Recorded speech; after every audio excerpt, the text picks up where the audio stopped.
C'est parti. Bonjour tout le monde, merci, merci d'assister à cet atelier. On est Overtone, donc Adrien et moi, on va se présenter brièvement. On est Overtone, une agence créative qui développe, qui conçoit et qui réalise des dispositifs interactifs et immersifs pour toute une série de situations, principalement en espace public et beaucoup dans le milieu culturel et les musées. Donc moi je suis le cofondateur, je m'appelle Nicolas, je suis le cofondateur de cette agence, elle existe depuis 2016. Historiquement j'étais dans la recherche, j'ai fait plus d'une dizaine d'années comme chercheur académique sur les technologies de l'immersivité et de l'interactivité.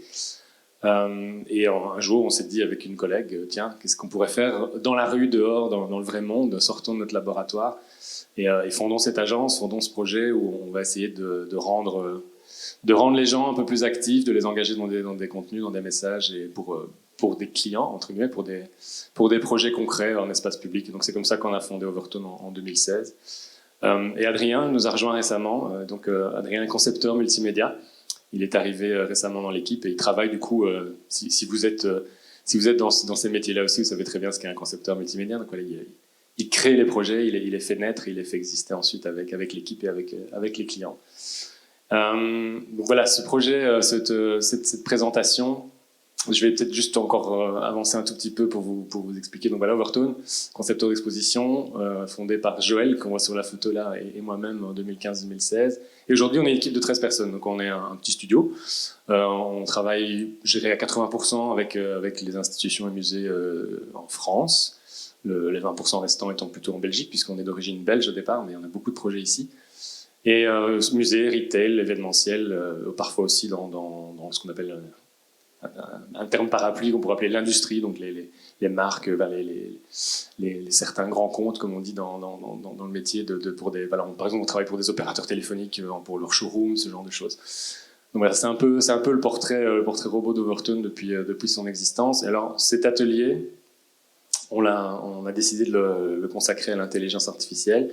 Alors je sais que c'est un terme aujourd'hui que tout le monde emploie dans toutes les circonstances, dans toutes les situations, mais on avait envie de vous proposer un échange aussi, parce que pareil, quand je discute ici, même dans les couloirs du salon, c'est un sujet qu'on a tous sur le bout des lèvres et on a envie d'en parler, on a envie d'en discuter. Certains se positionnent, d'autres veulent en savoir plus, etc. Donc, on s'est dit, comme ça fait maintenant quelques mois qu'on a vraiment décidé de mettre la tête dedans, voire même quelques années qu'on a vraiment décidé de mettre la tête dedans, on s'est dit qu'est-ce qu'on peut apporter à ce débat-là, comment est-ce qu'on peut, nous, en tant qu'agence créative, et en tant qu'agence créative justement qui a certaines valeurs à l'égard des nouvelles technologies, comment est-ce qu'on peut défendre ce sujet-là et l'aborder de manière la plus sincère et la plus ouverte possible.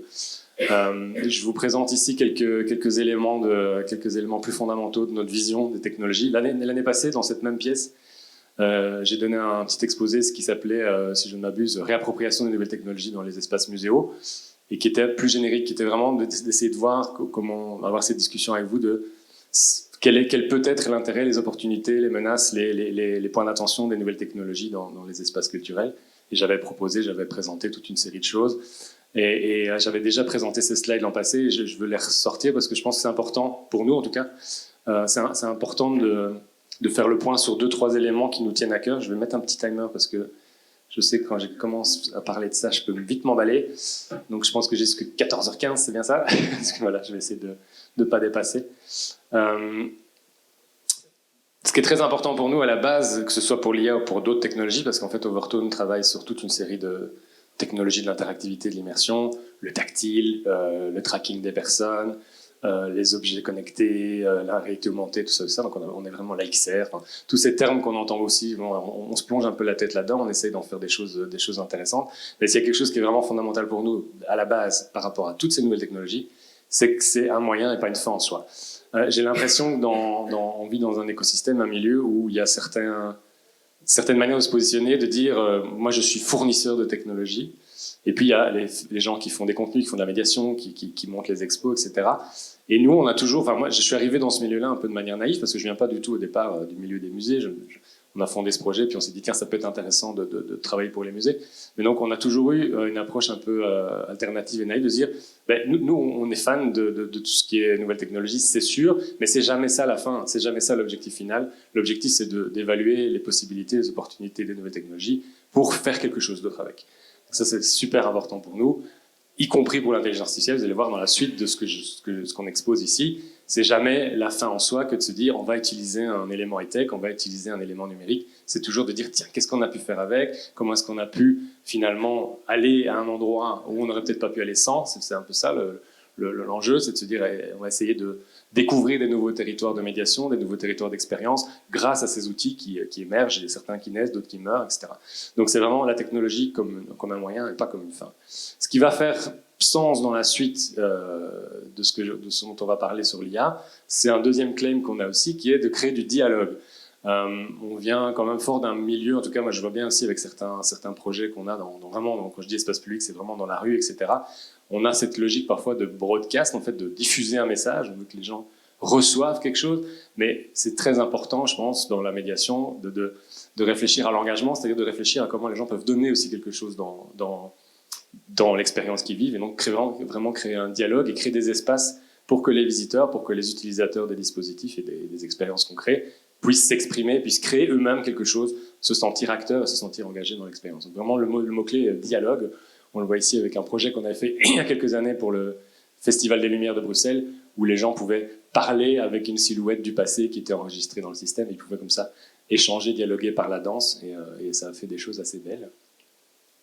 Et le troisième statement, le troisième point d'importance, je trouve, c'est cette idée de personnalisation. On est tous dans une optique on vit tous dans ces bulles de personnalisation de contenu, et je pense que la personnalisation, ça crée, au-delà du fait que ça peut vous permettre d'accéder à des contenus qui vous parlent et qui vous plaisent, qui vous font réagir, etc. C'est tout un débat sur les médias sociaux, je ne vais pas rentrer là-dedans. Mais au-delà de ça, je trouve qu'on est souvent face à des contenus complexes. Nous, on travaille beaucoup avec les lieux de médiation scientifique, par exemple, donc on a souvent des contenus assez complexes. Même quand on parle de collection, de l'histoire, etc., on est sur des contenus assez compliqués, souvent avec des messages subtils qu'il faut arriver à délivrer. Et ce que je trouve intéressant, et c'est pas vrai que dans l'aspect dispositif interactif, je pense que c'est vrai, Adrien est un producteur de films, il pourra sans doute en témoigner et dire, je pense, d'accord avec cet élément-là. C'est ce qu'on cherche à faire quand on crée un élément de médiation, de contenu, d'expérience, c'est finalement raccourcir la distance entre l'utilisateur, le visiteur, et ce qu'on cherche à communiquer, ce qu'on cherche à faire passer comme message. Raccourcir cette distance, pour moi, ça va même jusqu'à créer une forme d'intimité. Comment est-ce qu'on peut, dans un espace public, un musée, une gare, voilà, comment est-ce qu'on peut, à un moment donné, de manière spontanée, presque parfois accidentelle, rapprocher, comme ça, créer soudainement une proximité forte, une intimité presque entre les contenus, l'histoire qu'on cherche à raconter et ce visiteur, cet utilisateur qui passe. Là, c'est un projet qu'on avait fait pour Beaux-Arts, le Palais des Beaux-Arts de Bruxelles, où on voulait confronter les visiteurs au tableau de Van Eyck. On avait accès à ces scans absolument faramineux en 1200 des pays des tableaux de Van Eyck, parce qu'on avait collaboré avec un centre qui s'appelle l'IRPA à Bruxelles, qui est un centre de préservation du patrimoine artistique. Et on a voulu inventer une manière que des utilisateurs du XXIe siècle et à un moment donné puissent créer une relation presque d'intimité avec un peintre qui a disparu depuis le XIVe siècle, le XVe siècle. Et donc on a comme ça rapproché les gens des tableaux, on est allé se balader le long des coups de pinceau, etc. Donc vraiment cette idée, on n'a pas encore d'IA dans ce que je vous dis là, mais c'est un autre projet, mais c'est cette idée d'intimité, de personnalisation, de créer des choses où on se sent presque privilégié dans une relation avec le contenu, avec l'œuvre, avec le message qu'on veut faire passer. Donc ces trois éléments-là, vraiment, en vrai, dans Overtone, on en a 5 ou 6 comme ça qu'on se répète, qu'on essaye de ne pas perdre de vue parce qu'ils sont importants, mais ici j'en ai vraiment repris 3. La technologie comme une fin, pas comme un moyen, le fait de créer du dialogue et le fait de créer de l'intimité, de la personnalisation avec les contenus et avec les messages. Pour moi, ça me semble presque le socle de base qu'on va poser là tous ensemble pour après tenter un discours, un partage tous ensemble autour de ce sujet qui est devenu comme un éléphant dans un magasin de porcelaine qui est l'intelligence artificielle. Ça me semblait vraiment, je pense, important de remettre un petit peu ces bases-là. Parce que finalement, que ce soit pour l'IA ou pour le reste, c'est ça qui nous anime, nous. Quand on s'est intéressé à l'IA, comme quand on s'est intéressé au tactile, comme quand on s'est intéressé à la XR, on a eu envie de l'approcher par ces lorgnettes-là et pas par d'autres. Et donc, en fait, ce que j'essaie de vous expliquer, c'est qu'on ne va pas être la énième startup qui va vous expliquer que l'intelligence artificielle, c'est trop cool et ça va être incroyable et c'est absolument, il ne faut plus faire que ça. Parce qu'on n'est pas une startup technologique qui vend de l'intelligence artificielle, comme on n'était pas il y a quelques années une startup technologique qui vend de la XR, comme on n'était pas on est une agence de design, on est une agence créative Et donc, quelque part, on ne vous parle pas ici d'un point de vue d'expert de l'IA. Alors, moi, comme je vous disais, j'ai fait 12 ans de recherche académique en technologie immersive et interactive. J'ai fait déjà du machine learning il y a 15 ou 20 ans. Donc, je connais quand même un peu ce domaine. On peut en parler, on peut rentrer dans la technicité. Notre équipe, il y a une moitié de l'équipe qui code dans des trucs pas possibles pour arriver à faire tourner des algorithmes d'IA assez compliqués. Donc, voilà, on a quand même une certaine main là-dessus. Mais je ne veux pas me positionner face à cette audience comme l'expert de l'IA qui va vous expliquer comment vous en servez, etc. Ce n'est pas du tout ça qu'on voulait faire avec cet atelier. Au contraire, on voulait justement se positionner comme une agence créative, comme il y en a d'autres, ou comme des concepteurs, des gens qui vont devoir créer des contenus, face à cette entité-là qui commence à grandir, à grossir dans notre espace cognitif, hein, tout le monde en parle, et voir de notre côté, pour partager en fait des pratiques. J'ai envie de dire très sincèrement et sans aucune prétention, je profite de la petite demi-heure, là, de 40 minutes qui nous est donnée, pour juste ouvrir une ou deux boîtes avec vous sur ce qu'on a pu faire, nous, ces derniers mois, ces dernières années, autour de l'intelligence artificielle, avec l'intelligence artificielle, comme agence créative, en fait. Et comme créateur, concepteur d'expériences, concepteur de dispositifs. Si à quelconque moment de ce qu'on va raconter dans les minutes qui viennent, vous avez une input, vous avez quelque chose à rajouter, c'est un atelier, c'est pas un cours, c'est pas une formation. N'hésitez pas à lever la main. Je pense qu'il y a des micros, on peut en discuter. J'adore discuter ça. Je sens que même 45 minutes, ça va être un peu court. Donc n'hésitez pas. Si vous venez avec un point de vue d'expert, levez la main, dites non, là, ce que vous dites, c'est pas vrai. On va en parler, il n'y a pas de souci. Ou si vous venez avec un point de vue d'utilisateur, en tout cas de personnes intéressées, de personnes curieuses, ou même si vous venez avec un point de vue de personnes contestataires qui trouvent que c'est pas une bonne idée de faire de l'IA aujourd'hui. Dans tous les cas, levez la main, moi, tout nous intéresse. On n'est pas là pour défendre, de dire c'est bien, c'est pas bien. On est là pour en parler. C'est là, qu'on le veuille ou non, c'est là, c'est autour de nous, c'est devant nous, on doit passer autour. Donc, essayons de voir ensemble, essayons de réfléchir ensemble, discuter ensemble de ce qu'on peut faire et de comment aussi le faire de manière intelligente, éthique. Voilà. C'est un peu de ça dont je voulais parler avec vous aujourd'hui. Alors, j'ai oublié de passer cette petite vidéo pendant que je vous faisais cette partie-là de mon discours, parce que l'an passé, quand je suis venu avec l'exposé sur la réappropriation des nouvelles technologies dans les espaces muséaux, j'avais montré ça. Ça, c'est un monsieur qui s'appelle Florent Scherer, qui a travaillé pour Overtone pendant 4-5 ans, et qui aujourd'hui est devenu artiste indépendant. Mais j'ai quand même trouvé intéressant de vous présenter son travail. Donc, ça date de l'an passé, parce que je crois que ce projet-là, en fait, à lui tout seul, sachant qu'il y a un an, c'est énorme pour l'IA. On est un an plus tard, il se passe plein de choses et on va en parler. C'était déjà emblématique et c'était déjà un peu prémonitoire par rapport à ce que je voulais, par rapport à ce qu'on voulait sans doute vous dire aujourd'hui. C'est que oui, ça utilise un algorithme qu'on appelle Stable Diffusion, qui est un algorithme très connu aujourd'hui qui permet de générer des images à partir d'autres images. Je vais en reparler. Mais ce qui est beau dans ce projet-là, finalement, c'est l'intention artistique, c'est le geste, c'est la manipulation, c'est le rapport à la matière. Donc c'est un projet où il a filmé en fait des gens, enfin filmé sa feuille de papier et il demande aux gens de venir placer des petits bouts de papier de couleurs différentes pour essayer de fabriquer un dessin comme ça, très naïf. Et ensuite, le reste, le grand pas qui nous amène à créer des images type Renaissance, des images type rétro, vintage, etc. Ben oui, c'est l'outil qui le fait, c'est un outil qu'aujourd'hui on appelle un outil d'intelligence artificielle qui s'occupe de ça et qui va interpréter, qui va essayer de propulser cette image papier dans différents styles visuels. Donc voilà, Florent est quelqu'un qu'on aime beaucoup, avec qui on a travaillé de nombreuses années. Il a été un petit peu, il est venu dans la paix, je sais pas comment on pourrait appeler ça, l'incubateur Overtone, et puis il est parti voler de ses propres ailes. Et je trouve que ce qui est intéressant avec ce projet, c'est qu'il il y a quelque chose. On aurait pu le faire sans IA, on aurait fait autre chose, mais on aurait quand même pu avoir ce sens de la manipulation, de l'engagement des visiteurs. Il attise la curiosité, il incite vraiment à explorer et, comme je disais tout à l'heure, à créer un dialogue, à créer des choses soi-même, à s'exprimer. Et l'IA ne fait que se mettre au service de ce projet-là. On n'est pas écrasé comme ça par une espèce d'entité omnisciente qui vous proposerait des choses. Et ça, c'était pas du tout ça l'idée. Donc ça, c'était l'an passé. Et moi, ce que je propose qu'on fasse cette année, c'est que sur un an, il s'est passé plein de choses. Et donc, je vais essayer d'avancer avec vous sur d'autres idées. Je regarde l'heure qu'il est. 44, ça va, je perds pas trop de temps.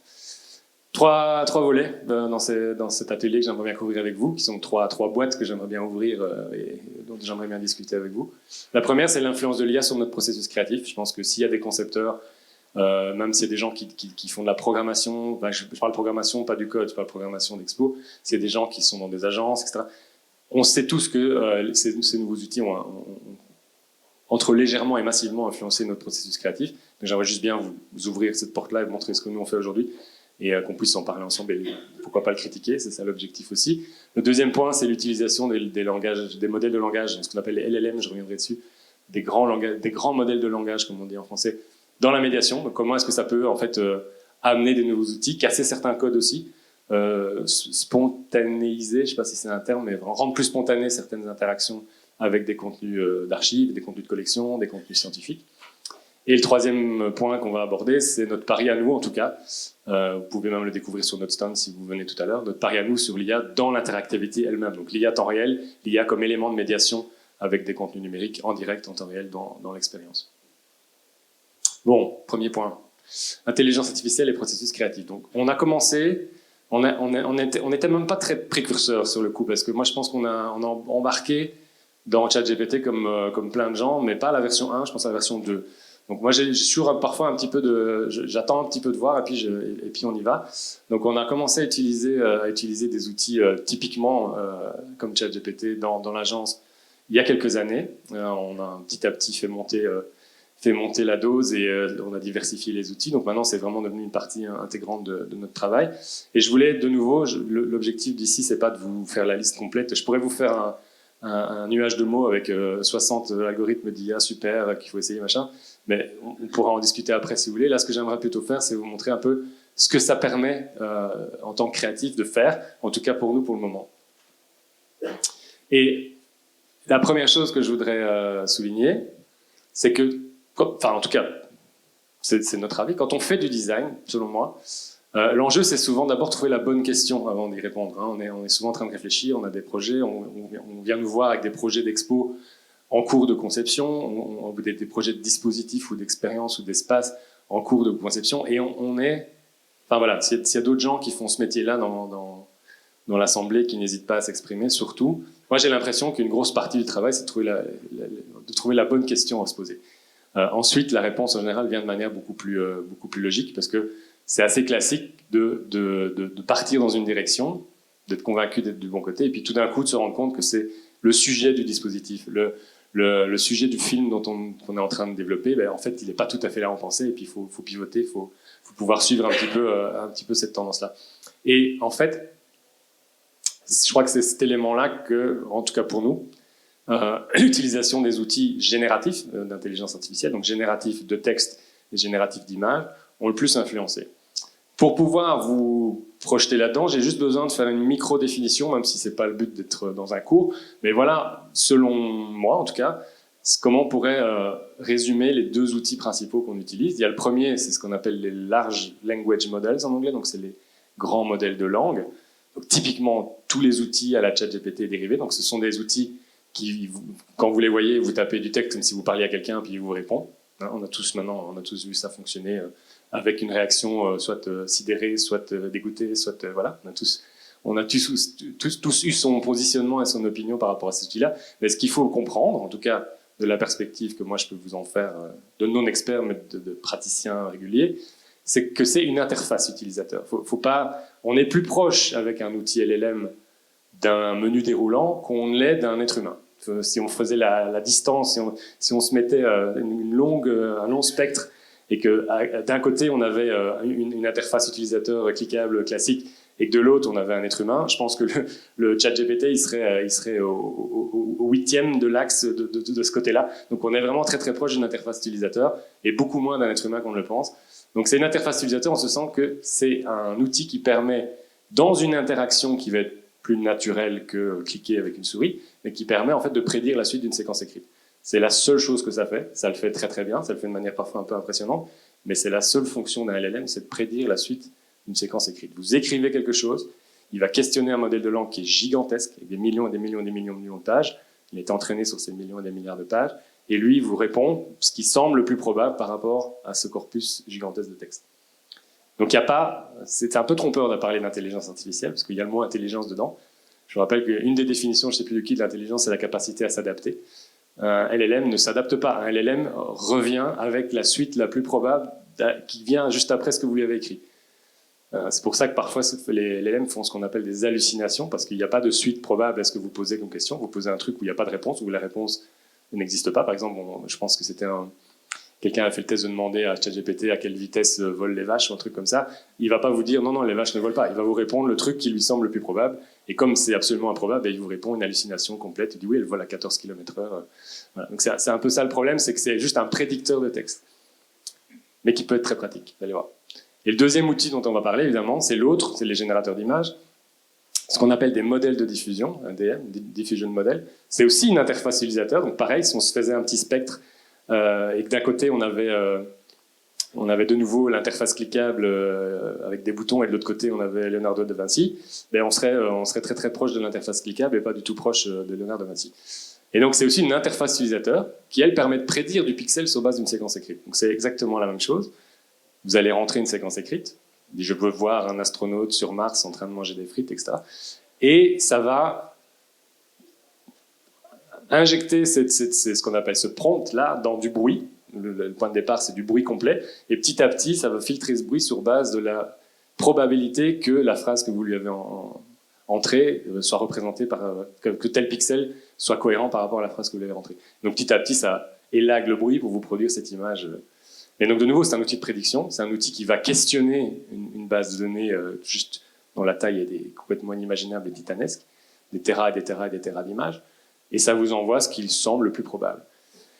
De nouveau, derrière ça, il n'y a pas beaucoup de ce qu'on pourrait qualifier d'intelligence au sens où on le qualifie pour les êtres humains, c'est-à-dire capacité à s'adapter, capacité à quelque part généraliser et comprendre. C'est un outil de prédiction.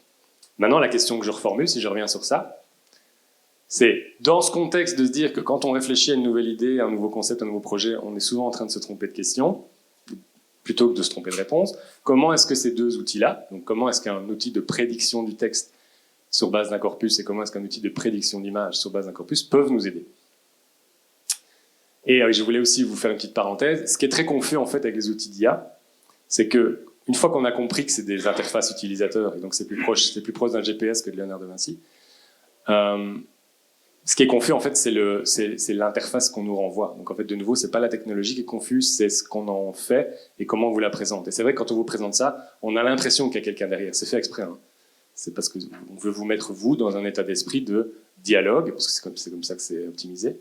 Et on veut surtout vous créer une nouvelle expérience utilisateur qu'on appelle naturelle. Il y a tout un domaine dans le domaine de recherche dans lequel j'ai travaillé qui s'appelle les NUI, donc Natural User Interaction, et qui consiste à essayer de vous plonger, vous, créatif ou concepteur, dans une situation où vous êtes le plus naturel possible. Et il n'y a rien de plus naturel pour un être humain que d'échanger avec un autre être humain, donc c'est pour ça que cette interface ressemble à un chat. Mais derrière, c'est pas du tout un fonctionnement humain, un fonctionnement même, je dirais, intelligent au sens humain du terme. Mais donc, nous, une des choses pour lesquelles on s'en sert beaucoup, c'est justement ça. C'est en fait aider notre processus créatif à aller raffiner en fait une série de questions que sinon on pourrait passer à côté du fait de se poser. Je discutais tout à l'heure avec Adrien sur le stand, on était en train de se repasser un peu ça en revue. Et on se disait, nous, enfin en tout cas, on n'a pas tout à fait le même âge, c'est un tout petit poil plus vieux que lui. Moi, j'ai encore vraiment bien connu en tant que créatif l'avant ChatGPT. Et à notre époque, hein, les vieux, on travaillait qu'avec ce qu'on appelait les mots-clés. On avait que ça quand on disait, voilà, j'ai un problème, je vais aller dans Google, je vais aller dans des outils de recherche d'images, stock photo, etc. Et je vais taper des mots-clés. Et en fait, le problème, on a quand même tous bossé comme ça pendant des années, mais un des écueils des mots-clés, c'est que ça vous oblige à être spécifique tout de suite. Okay ? Donc, dès que vous êtes un peu à ce stade un peu brumeux de la recherche d'idées, vous devez transformer ça instantanément en une requête, en une interface utilisateur qui est directement spécifique. Un mot, deux mots, virgule, un autre mot. Et donc, vous devez transformer cette espèce de projet que vous avez, d'idées, de conception, de dispositif en tangible, color graded. Enfin, vous devez trouver des mots comme ça, très très spécifiques, un peu comme des épingles dans une meule de foin. Vous devez aller chercher votre concept avec des concepts très spécifiques. Et donc, on a déjà tous eu cet écueil-là quand on faisait ça, c'est que pendant des heures, on trouve pas ce qu'on cherche, parce on dit souvent qu'une fois qu'on a trouvé les bons mots-clés, tout d'un coup, Internet s'ouvre, et on a enfin compris ce qu'on cherchait. Et ça, c'est la spécificité des recherches d'avant, des recherches de la génération Search Engine Google. Et ce qui est assez fabuleux, avoir un modèle de langue, donc avoir en fait quelque chose qui modélise plutôt la manière dont les gens discutent et dont les gens écrivent, c'est que en fait, le modèle est beaucoup moins sélectif. C'est-à-dire que vous pouvez commencer vos recherches, commencer vos échanges avec l'entité en n'étant pas spécifique du tout. Je cherche à créer un mobilier qui permet à un visiteur de comprendre l'espace. Ou qui permet à un visiteur de comprendre ce qu'est un trou noir. Vous tapez juste ça. Peux-tu me dessiner un mobilier interactif qui permet à un visiteur d'âge 13-14 ans de comprendre comment fonctionne un trou noir?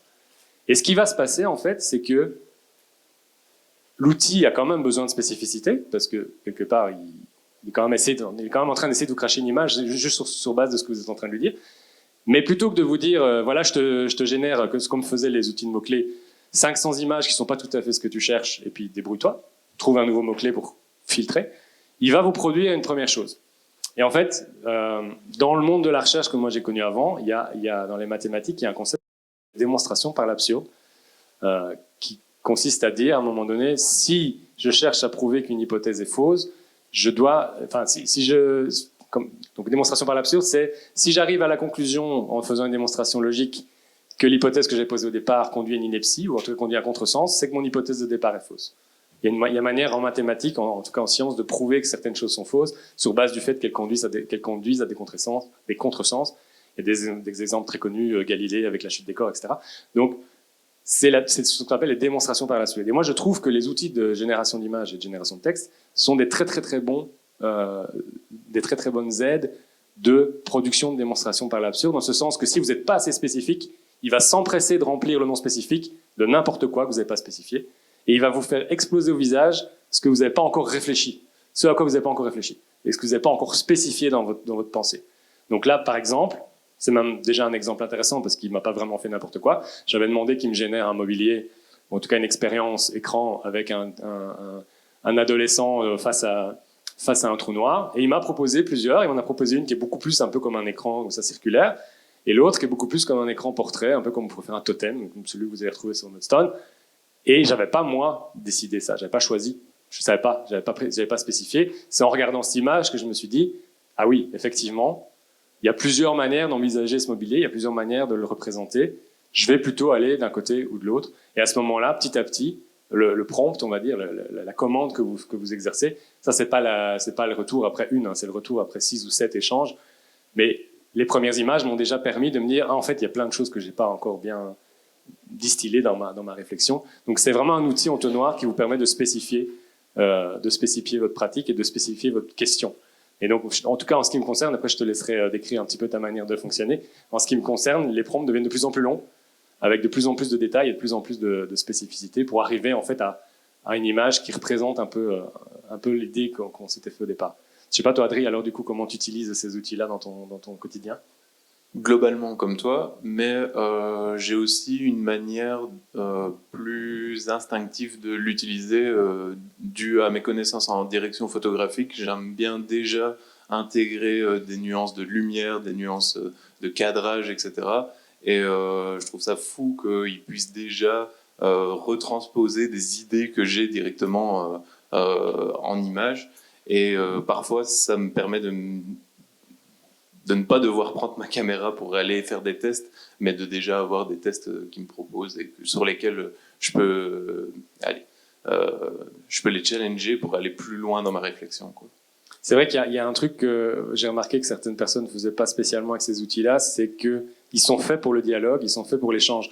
Donc s'ils vous envoient une information qui ne vous convient pas, la première chose à faire, c'est de lui dire. Et en fait, pourquoi? Parce que vous allez en fait préciser, je ne sais plus quel chercheur appelle en fait les sorties d'un langage, d'un LLM, il appelle ça des microprogrammes, parce que c'est un peu comme si l'ensemble de notre connaissance écrite qui est assimilée par ces outils-là était comme une espèce de bobine de fil complètement mêlée par ces microprogrammes qui sont en fait les micro-éléments de cohérence que nous avons quand nous échangeons et quand nous écrivons. Et le but de l'échange avec l'outil LLM, c'est d'arriver quelque part à enlever un peu tous ces nœuds et à sortir le fil. Parce que quelque part dans l'immense corpus de discussion et d'écriture sur les sujets qui vous intéressent, il doit y avoir une petite jonction qui est ce que vous cherchez. C'est juste qu'il faut l'obtenir par l'échange et le dialogue, et plus comme on le faisait il y a une dizaine d'années, à mon époque, par les mots-clés. Mais tu avais dit quelque chose d'autre tout à l'heure que je trouvais intéressant. Tu avais dit que toi, tu aimais bien ce genre d'outils parce que ça t'évitait de te retrouver avec des images, de dispositifs ou d'expériences qui existent déjà. Qui existent déjà, Et donc, vas-y, peut-être Oui, je trouvais ultra frustrant quand j'étais sur Pinterest ou sur Google ou autre. Taper des mots-clés, me retrouver avec des images qui existent déjà et du coup formater mon cerveau sur quelque chose qui a déjà qui est déjà présent dans un espace. Et je me dis, c'est plus cool de partir de quelque chose, enfin, c'est plus cool, c'est plus intéressant de partir de quelque chose qui n'existe pas, même si c'est inspiré de plein de choses qui existent. J'adore laisser erreur et c'est vraiment un outil pour moi super cool de pouvoir avancer, non reculer, prendre un autre chemin et de créer quelque chose qui est propre à ma personne.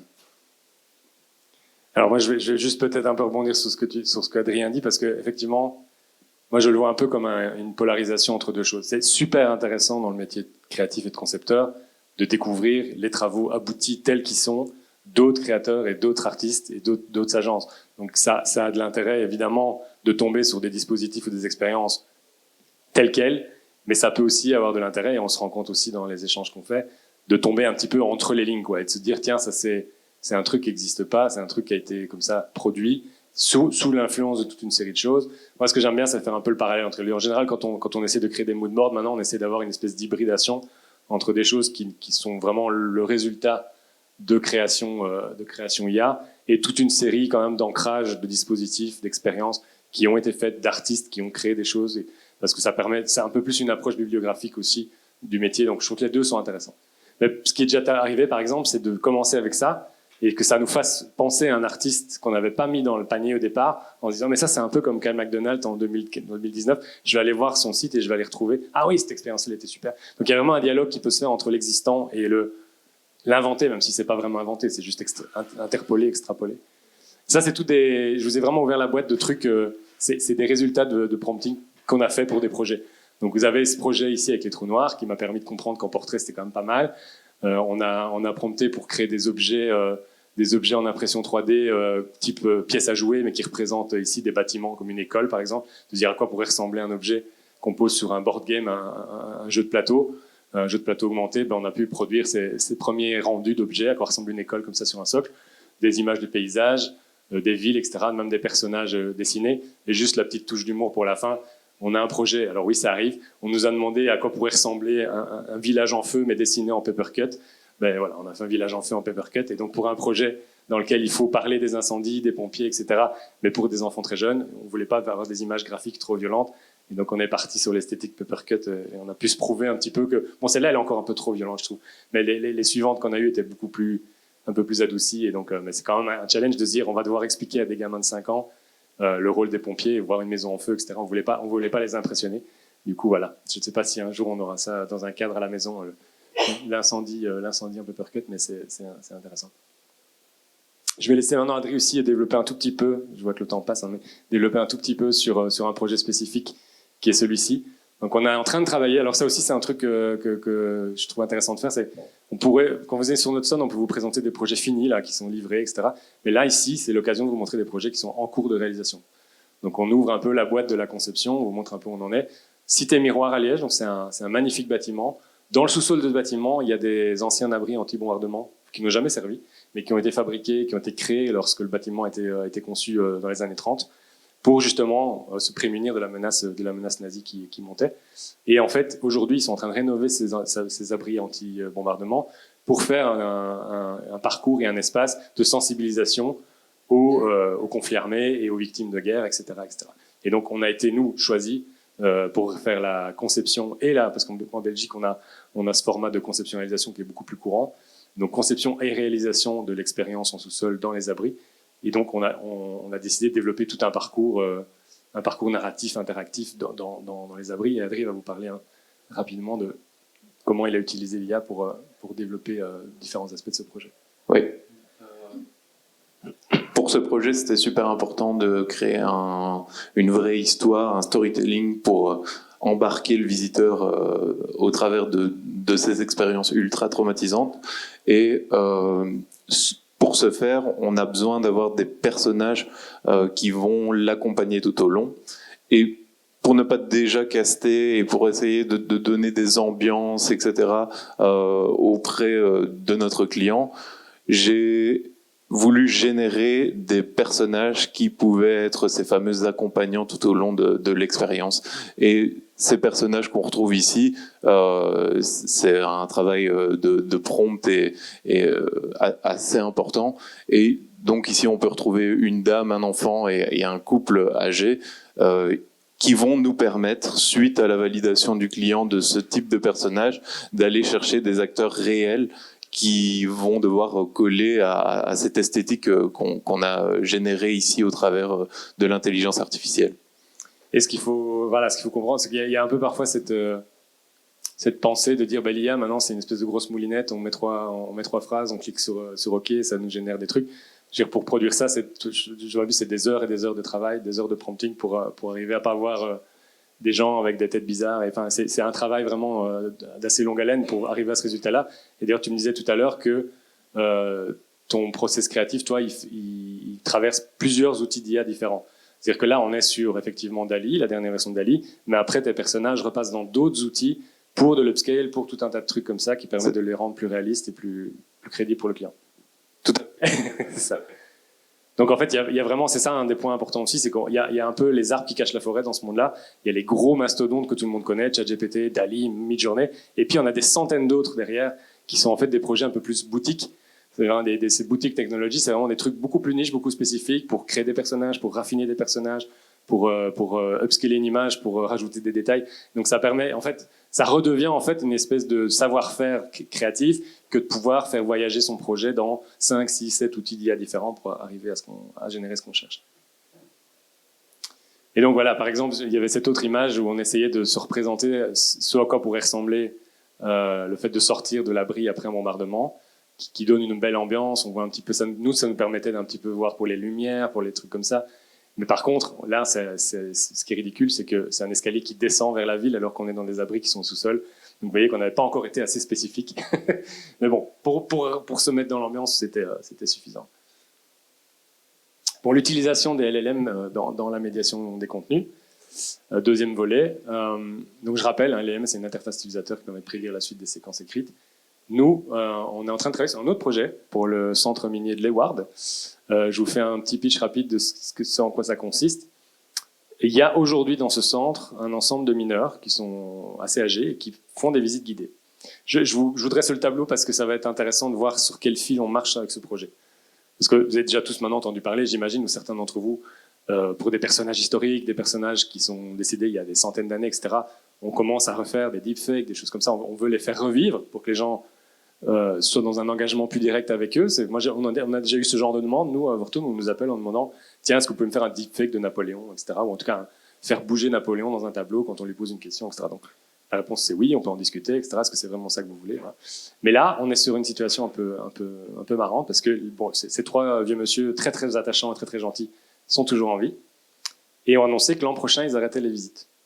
Parce qu'ils deviennent trop vieux, ils veulent profiter de la vie et c'est quand même assez prenant comme boulot quand on est retraité. Donc ils ont annoncé tous les trois que petit à petit ils allaient se désengager de ce travail de visite guidée.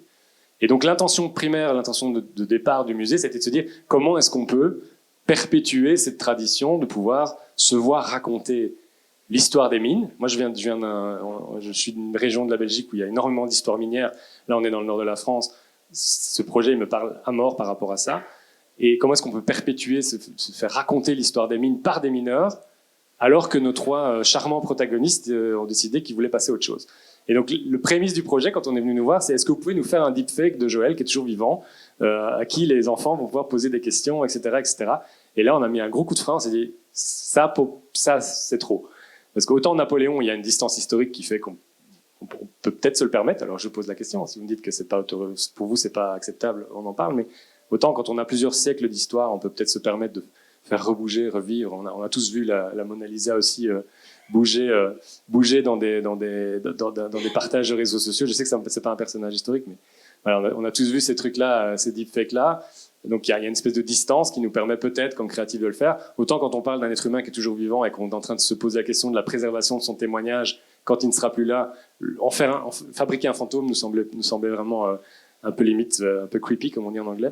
Et donc, on a, en fait, nous, décidé d'utiliser ces mêmes modèles qu'on pourrait utiliser pour faire parler des figures historiques, mais de détourner le propos en se disant, on va quand même, à tout moment, on va essayer de garder. Donc, on va être dans un échange type ChatGPT, si on peut se permettre. C'est pas ChatGPT, c'est un autre modèle qui s'appelle Llama, qui est open source, qui est un élément super important aussi pour le projet. Mais on va essayer de faire un dialogue avec les visiteurs, mais au moment où on va aller rechercher un extrait de témoignage et on va faire reparler ces mineurs, ils vont parler de manière authentique par rapport à une archive qu'on aura créée nous-mêmes, on les aura filmés pendant des heures, donc on garde un documentaire de leur témoignage, et à un moment donné, le système bascule et propose l'archive telle quelle, comme si c'était la réponse à la question que l'utilisateur s'est posée. Donc tu veux peut-être juste aller cliquer, vous montrer le côté touchant et attachant. Il faut que ça reste ce monsieur... On ne choisit pas son équipe. Vous avez un dirigeant qu'on appelle, là, au jour, c'est le chef de plat, au fond, le porion, qui lui va donc vous attribuer un travail en équipe ou en duo, tout simplement, mais on ne choisit pas, non.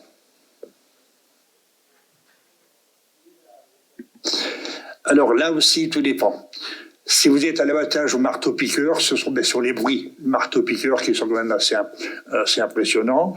Vous mettez beaucoup de marteau-piqueur en action, mais je dirais qu'au fil de la modernisation, les machines sont de plus en plus bruyantes. Et il y a aussi, n'oublions pas qu'on a en aérage secondaire des ventilateurs qui sont extrêmement bruyants. Donc, corrige-moi si je me trompe, Adrien, plus de 10 heures d'enregistrement, plus de 10 heures de captation. Juste. Oui. Juste pour monsieur là. Oui, Oui, il y a 3 monsieur. Il y aura 30 heures de captation pour les 3 mineurs. Et donc, tout un processus à mettre en place. On ne peut pas se permettre de sous-titrer à la main. On n'aura pas le temps et pas le budget sur ce projet-là pour sous-titrer 30 heures à la main de vidéos. Donc, c'est transcription automatique de ce qu'ils disent. Il y a toute une adaptation à faire au niveau du modèle d'intelligence artificielle parce qu'il parle dans un français très spontané. Et du coup, il y a beaucoup de choses qui fonctionnent pas avec la détection. Enfin, il y a tout un travail vraiment sur l'algorithme pour arriver à transcrire, à vraiment transformer en texte ces 30 heures d'archives. Et puis après, création d'un LLM spécialisé ici pour interagir avec le visiteur tant que la question, donc on est de nouveau sur cette histoire d'entonnoir, tant que la question n'est pas suffisamment spécifique, en tout cas ne pointe pas avec suffisamment d'intensité et de confiance vers un élément d'archive particulier, donc la minute 350, voilà, clac, tant qu'on n'est pas arrivé à cette sensation qu'on va pouvoir amener le mineur et lui faire donner son extrait, il y a un ping-pong qui s'organise avec le dispositif, et au moment où on a la confiance de dire « Ok, maintenant cette question, elle pointe raisonnablement dans la direction de ce que Joël nous a dit à ce moment-là », pouf, sur le dispositif apparaît le mineur, et à ce moment-là, on a vraiment un moment documentaire, touchant avec la personne qui n'est pas transfigurée, qui n'est pas transformée. Et je pense qu'il y a vraiment tout un espace à explorer là. Et de nouveau, comme je disais tout à l'heure, on n'a que les gros mastodontes sous les yeux, ChatGPT, etc., mais il existe une infinité aujourd'hui d'outils périphériques qui permettent d'utiliser les LLM non pas simplement dans une idée de créer un agent conversationnel classique, comme on peut le voir dans pas mal d'applications, mais aussi de naviguer dans des contenus, naviguer dans des archives de manière plus fluide et plus spontanée que s'il a fallu indexer par des mots-clés, avec des timecodes, etc., toutes ces vidéos. Donc ici, on a vraiment un projet un peu hybride où on ne voulait pas toucher à l'intégrité des personnes et en même temps avoir cet échange spontané. Et donc la première question, c'est quelles sont les bonnes pratiques quant au fait de faire parler des archives. Je vous laisse cogiter là-dessus parce que on était un peu long, donc je vois qu'on arrive tout doucement à la fin.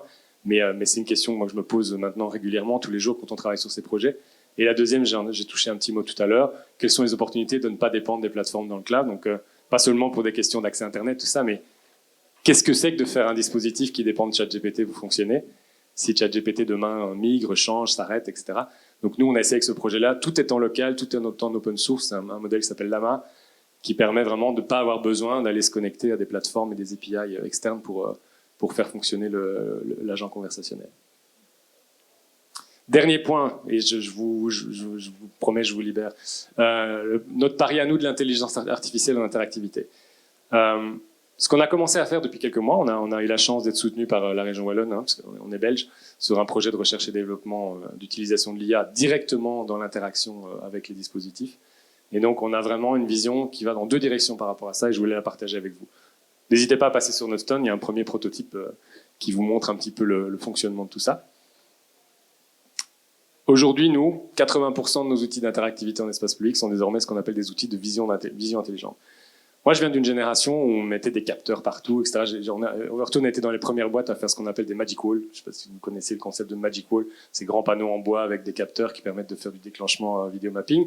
J'adore ça, on adore ça, on en fait toujours. On a ça à cœur. Mais on voit une tendance de migration. En fait, on voit petit à petit, on peut de plus en plus remplacer ces outils un peu plus bricolage, DIY, plutôt manip. On peut les remplacer en fait par de la vision. On peut les remplacer par une simple caméra qu'on fait pointer vers les dispositifs. Et ensuite, c'est au niveau logiciel que les déclenchements, que la détection s'opère. Ça peut faire peur parce que c'est un peu lié aussi à tout ce qui est surveillance, etc. C'est les mêmes algorithmes. Mais moi, j'y vois aussi une opportunité, c'est qu'on va, je pense, tout doucement, j'espère, en tout cas pour notre intégrité, je vais dire, de concepteur et notre flexibilité, ouverture de concepteur, on va peut-être tout doucement quitter un peu cet espace où il fallait absolument que les dispositifs numériques ressemblent à des vaisseaux spatiaux de Star Trek et revenir bah oui, parce qu'avec les écrans tactiles, les machins, les trucs, ça finit toujours par ressembler à un tableau de bord de vaisseau spatial. Et on va peut-être revenir à une certaine notion de la manip et de la scénographie plus directe, plus dans le matériau, plus mécanique. Et si on veut ajouter de la magie, si on veut créer ce truc de déclenchement, on ne sait pas d'où ça vient, il suffira peut-être d'ici quelques années de mettre une petite GoPro dans le coin de la salle, juste à côté du dispositif, et d'avoir un modèle d'IA suffisamment bien entraîné pour détecter que le visiteur il est venu, il a touché l'objet, ou il l'a pris, il l'a déplacé, ou il a juste regardé en fait le tableau. Donc on a vraiment comme ça, on passe d'un point de vue de la... Et je ne veux pas mettre de côté le côté manipulation et tout ça est très très important, mais nous on se rend compte dans nos outils à nous, petit à petit, on fait migrer vers des caméras toutes simples, GoPro, toute une série de déclenchements qu'avant on faisait en chipotant, en intégrant les trucs à l'intérieur du dispositif. Et donc ça veut dire que la vision industrielle, la vision intelligente devient vraiment un outil hyper intéressant pour la médiation et l'interactivité en espace public. Et donc on avait commencé avec les lidars il y a quelques années, avec les caméras au sol qui permettaient de capter les pas et les mouvements des visiteurs dans un espace. Mais ce qu'on est en train de voir, c'est que petit à petit, des algorithmes permettent de détecter, suivre en temps réel. Là, c'est des choses qui fonctionnent ce qu'on appelle en temps réel, donc il n'y a pas de temps de latence. Là, c'est instantanément, on peut avoir ce genre d'informations. Où sont les gens, où sont les objets, les chats, les voitures, etc. Qui fonctionnent maintenant de manière assez folle. Là, on a un projet, je ne peux pas encore vraiment vous dire pour qui, mais d'ici quelques mois, ça va sortir. On travaille sur une façade d'un bâtiment de 50 mètres. On fait un vidéo mapping, voilà, on fait une création vidéo sur cette façade, 50 mètres de long. Sur la façade, une caméra. La caméra voit à 180 degrés. Et c'est suffisant pour traquer des centaines de personnes en face de la façade et du coup, en fait, créer un vidéo mapping interactif. C'est-à-dire, là où les gens vont, le contenu se déplace. Une seule cam, un algorithme d'IA, et on n'a plus besoin de venir mettre des capteurs partout, etc. Donc, on sent qu'il y a quand même une migration par rapport à ça. On a aussi du tracking en 3D. On peut détecter les objets en 3D. Donc, pour tout ce qui est les manips, voilà, les objets intelligents et tout ça, ça change quand même pas mal la donne. Et les gens, évidemment. On a des outils qui permettent de manière assez folle aujourd'hui, en temps réel, de nouveau, de suivre les intentions, les mouvements des gens. Et là aussi, pour le dialogue, comme je parlais tout à l'heure, la possibilité de rendre le dispositif, capable de vous reconnaître votre position, là où vous regardez, etc. Ça offre des opportunités intéressantes pour créer des espaces engageants basés sur le dialogue. Ça, c'est vraiment au niveau de la caméra comme outil de plus en plus intelligent. On se rend compte que là, nous, il y a une opportunité qu'on essaye d'utiliser, on va dire, à bon escient pour de la médiation, pour faire de l'engagement vers les contenus, et qu'au final, les gens ne se rendent pas compte qu'il y a ça, en fait. C'est ça le but. Hein. Ils se rendent juste compte que le dispositif leur parle et interagit avec eux. Le dernier élément dont je voulais parler, c'est évidemment la génération d'images. Ce qu'on sent comme étant l'élément qui arrive, et en tout cas, moi, on a mis beaucoup d'énergie là-dedans, c'est la génération d'images, donc ce que je vous ai montré tout à l'heure avec Dali, etc., mais en temps réel. C'est-à-dire vous envoyez un flux et vous demandez par un prompt ou par une série d'éléments textuels à ce flux de changer, d'être modifié, et instantanément vous recevez une nouvelle image qui correspond à autre chose. Et on commence à avoir des artistes numériques aujourd'hui qui travaillent sur ces concepts-là, où un peu comme je montrais tout au début avec l'exemple de Florent, où là il fallait appuyer sur un bouton, attendre, on avait une seule image qui apparaissait qui était de l'ordre de la création IA. Là on peut faire ça maintenant en flux tendu, et c'est ce qu'on veut vous montrer tout à l'heure sur le stand. On arrive, on se voit et on est transformé instantanément sur base de ces fameux prompts. Donc voilà, nous on va mettre beaucoup d'énergie là-dessus dans les prochaines années parce que on est très fan de cette idée de magie et d'émerveillement, et on pense que ces outils-là peuvent permettre de le faire. Et je vous remercie de nous avoir écoutés. Et voilà, j'étais un petit peu long, donc je ne sais pas si on a beaucoup de temps pour des questions, mais si vous en avez, il n'y a pas de souci.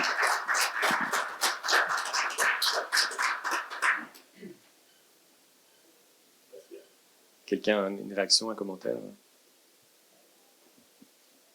Oui. Si on a d'autres, parce que c'est plutôt une vision critique que je me permets vu mon grand âge. Ce qui est gênant, je crois, c'est le côté implicite imposé. C'est-à-dire que des choses sont mises comme une réponse et elles viennent donc de la base de données, des bases de données qui ont été articulées, etc. Alors, je donne un exemple. Vous avez dit, en voyant un escalier descendant, qu'en fait, il descend dans les sous-sols, mais l'IA ne la savait pas, donc il a montré un paysage urbain. Moi, ce qui me gêne le plus dans cette image, c'est la hauteur sous plafond. Voilà, vous voyez, mais c'est vraiment bon. Et alors, pardon, parce que Monsieur Adrien, vous avez dit que vous aviez dirigé des photographes. Dans les vidéos, vous avez un casque impeccablement éclairé et le haut du visage invisible. Et moi, je fais un parallèle avec ça. Vous voyez, donc on est sur un outil qui n'a rien à voir avec l'IA, parce que la vidéo, vous l'avez faite par des moyens qui remontent à Niepce. Et donc, vous nous masquez, on nous voit juste le bout du nez qui est éclairé, on n'a même pas la couleur des yeux. Et pour moi, c'est la même chose, c'est-à-dire c'est de l'implicite imposé. Voilà, bon, je ne développe pas, mais voilà, je me permets d'être un peu taquin. Non, je vous en prie. Ben, c'est vrai que si je peux me permettre de réagir par rapport à ça, c'est comme je disais tout à l'heure, l'enjeu pour moi de ces outils, ça va être la cohérence de ce qu'ils parviennent à fournir par rapport à la demande des gens. Et on est encore un peu dans cette espèce de lune de miel et de... Enfin, il y a des gens que ça effraie, hein, mais on est dans cette espèce de « Ah, c'est génial !» Comme on a eu il y a quelques années avec d'autres technologies. Hein, voilà, c'est génial, c'est incroyable, etc. Il faut avoir un regard, je pense, très, très critique vis-à-vis de ça. Et quelque part, un outil comme l'IA ou un autre ne doit pas pouvoir passer le cap de la critique constructive et de la critique artistique, de dire « C'est pas exactement ça que je voulais. » Alors, moi, il y a des situations où j'ai arrêté de prompter, je me suis dit « J'y arriverai pas. Ça va pas le faire. On va trouver une autre technique. » Comme quand on peint, on peut essayer à l'acrylique, puis on se rend compte que ça ne fait pas ce qu'on veut, on va essayer à la gouache. C'est le même. Et ça, c'est un truc qui est assez transversal à Overtone de manière générale, c'est que je ne sacralise absolument pas les technologies numériques. Il faut avoir une espèce d'insolence par rapport à tout ça qui est capitale, quoi. Et pas avoir peur de le remettre un peu dans son coin en disant ça marche pas pour cet exemple-là, ça marche pas pour ce que je veux faire, j'utiliserai autre chose. Et peut-être que demain, ça me permettra de le faire, mais il n'y a jamais, on a dit ça de l'immersif il y a quelques années, on a dit ça, il n'y a jamais une technologie qui va à un moment donné remplacer toutes les autres et devenir l'espèce de solution à tous les problèmes. C'est un ensemble d'outils qui s'enrichit. Et je crois qu'au plus, et c'est ce que je voulais dire au tout début avec le fait de préciser sa demande, c'est qu'au plus ces outils deviennent entre guillemets intelligents, au plus c'est à nous de savoir ce qu'on veut. En fait, si je réponds un petit peu par rapport à ce que vous vouliez dire.